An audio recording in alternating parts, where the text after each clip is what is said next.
Hi there. We are meeting after a long time, and I have been contemplating this topic all that time. And when I discussed this with my team said, Hardik, when you do your YouTube videos, you share your learnings, your experience. In a way, you are sharing your own being, the way you conduct yourself, the way your thought processes, and that's what you're sharing. Then why restrict it to just business? Because all entrepreneurs are human beings and they have a life to take care of, and that life, if does not go well, it impacts the business. So I agreed to my team. I analyzed it myself, and here is the video. So in this video, I'm going to be sharing with you my 5 life lessons or life principles or whatever you may want to call it, that guides me, that reminds me on how to go about leading my life. So this video is applicable to all the professionals, all the business owners, all the managers, all the family run business owners, and anybody that wants to go about having some precursor, some framework to how to go about leading their life. These 5 lessons by no means are the benchmark to how to make a best life that is possible, but these are my 5 lessons, and I hope that you will be able to pick up a few points out of these 5, if not all 5, or at least have this as a framework to create your own 5 principles or whatever that number is. So point number 1 is plan but do not expect. Now, this is my principle or life lesson number 1. I have been in business for years now. 2011 is when my company got registered. And since then, I have planned a million times on how to take my company from whatever level it is to the next level. Every time I expected the outcome because I've planned meticulously and I worked on it, and I expected the end result, I got disappointed when the end result was not what I expected. And then over these years, I learned that, hey, you know what? When you plan, you got to use the motivation of the end result. So when we as humans have an inherent feature to imagine the future, right? And that gives us a lot of energy to do what we can do today. So I imagine that, oh, you know what? My company is a 500 crore turnover company, and to reach there, this is what I got to do today.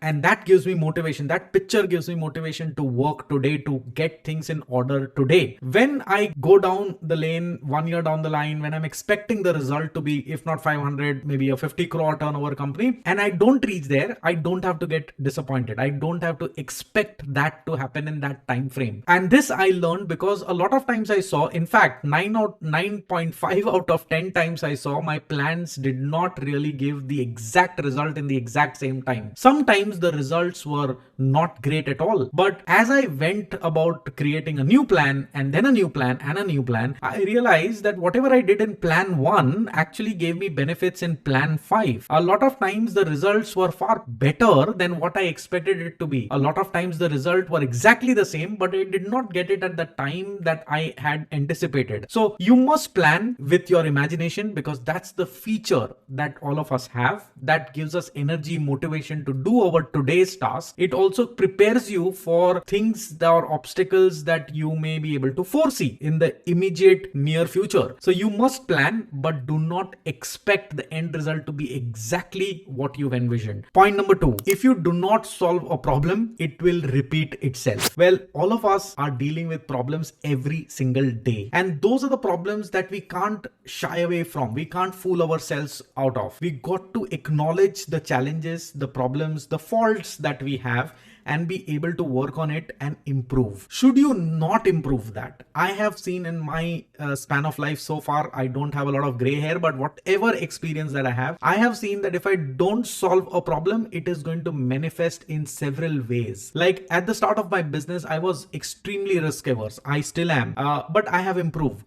Risk averse as in I would never take any risk. I wouldn't market for my own business because what if the marketing efforts does not deliver the results? So unless I was sure of the result, I wouldn't move ahead. And that kind of stunted the growth of my company. That risk averse nature manifested itself in many, many ways. Sometimes because I haven't taken the risk, I wouldn't get the results. Sometimes because I haven't taken the risk, I would miss an opportunity to a competitor. Sometimes because I did not take a risk, I would end up stunting the growth of my own people because they don't get newer things to do. And a lot of it just kept manifesting. I could not grow because I never attempted newer things. things. But when I started gymming, I realized that when I thought that I would not be able to lift the weight that I was told by my trainer, but I still attempted, took that risk, and I realized, oh, I had the strength to pick up that weight. That's when I learned that risk taking is good sometimes. Then something happened. One of my clients started marketing my training sessions, and we earned a lot of money out of that. I never thought that I was able to do trainings in that fashion. I never thought that people would be willing to sign up for my trainings, but it did. Was it a risk? Yes. And then I realized that, you got to solve the problems. My problem was not being able to take the risk. Should I not have solved that problem, it would have manifested in several ways again and again and again, and it would have come in front of me in different shapes, sizes, and avatar. If you are facing a challenge right now in your business or with your own personality, you got to solve it. If you don't solve it, it is going to repeat itself, and it is going to become the cause of many problems that you're going to see coming forward also. Point number 3, nothing is permanent, everything is cyclic. Now, this is something this is a realization that really dawned upon me during COVID. We were an absolutely small company struggling to climb up the ladder. We climbed up the ladder. We were doing projects across India and also internationally, and then COVID hit. We thought, and by the way, let me just tell you, before we hit COVID, in our annual day function, I was the one who told my team that, look, if we have to fall from here, a lot of things must go wrong. And guess what? A lot of things did go wrong. And we went back from that successful consulting company to a company that had started in 2011. We actually went to that point, and I thought, oh, everything was over, and will I be able to run the race from 2011 to 2020 once again? And I was very fearful. The risk averseness came in, everything happened. But guess what? We did climb that up again, and we are a company which is far better than we ever were. And do I say that it is all because of my business acumen? Well, absolutely not. It's my business acumen plus a lot of other factors that I don't control. The market conditions I don't control. The way people, the kind of people that I end up meeting sometimes in the conference or via my customers. Nobody planned and told my customer, hey, you know what, you got to make Hardik meet this person. But everything is cyclic. Sometimes you have good days, and the other times you have not so very good days. And when you have not so very good days, the good things are going to come. And when you have good days and everything is working in your favor, remember yourself that the good days are also going to end. So be humble during your good days. Don't fly too high, and don't breed into your ego, and settle down. Be neutral during your good days. Enjoy your good days by all means. And when you're in bad days, don't get too disappointed, depressed, etc. Try and tell yourself that it's all cyclic, nothing is permanent. So when you have bad days, good days are going to follow, and that's how the entire universe works. So remember this cyclic nature of how the universe works, because that is going to make all of us feel very humble, very grounded, and not get too excited or too depressed when situations happen to us. Point number 4, and this is one of my favorite principles. It's called Yin Yang will always maintain itself. What do I mean by that? Well, Yin and Yang are basically positive and negatives. With every positive, there is some amount of negative. And by the way, it's an equal balance. So when you're having something going absolutely right for you, at the same time there is something going absolutely wrong also, and the intensities are going to be absolutely same. So when you have a lot of work, chances are you don't have a lot of people to do it, and there is a constraint on finance to be able to pump into your lot of work. And when you have a lot of money, chances are there is not a lot of work. Chances are when you have a lot of work, it's not interesting, and when you find interesting work, there is not a lot of work. So all of these are always going to be happening, and you got to be prepared to accept the yin and yang. Not everything is going to go well all the time. You got to take it with a pinch of salt, and I'm not saying that you don't take it seriously. Take it absolutely seriously, but expect these things to happen. When you expect that, oh, all right, one area is going great, one area is not, you suck the energy out of what is going right, and then put that energy to correct what is going wrong. Understand that not everything is in our control. So there are things that are going to go the negative way, even if you do all the right things, simply because the balance is always going to be maintained. The yin and yang will always be there. Point number 5. Now, this is something that I learned by observation. Who you know is far more important than what you know. And if I have to expand on this, what you know, how well you know, that also is not very important, as important as who you know.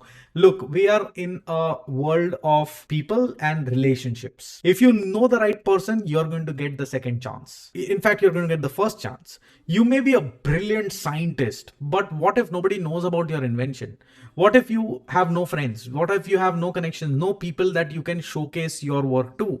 Then that brilliant scientific discovery is only restricted to your own personal experience. And how good is that? So if you know people, and you should attempt to know more people, get connected to more people, learn from their perspective, because that, my friend, is extremely important. We've seen people get onto the TEDx platform, people who could not even speak well, but because they knew the right kind of person, they got the opportunity in the local areas to speak. They got they could enhance them their speaking abilities, and ultimately they reached the TEDx platform. But if the person did not know the right kind of people to get those smaller opportunities, chances are the person would never have got a chance to speak and hone the skill of speaking and ultimately reach the ultimate TEDx platform. So extremely important to build relationship, extremely important to maintain relationship, because it's only with people that you can grow. You're not living in an isolated world.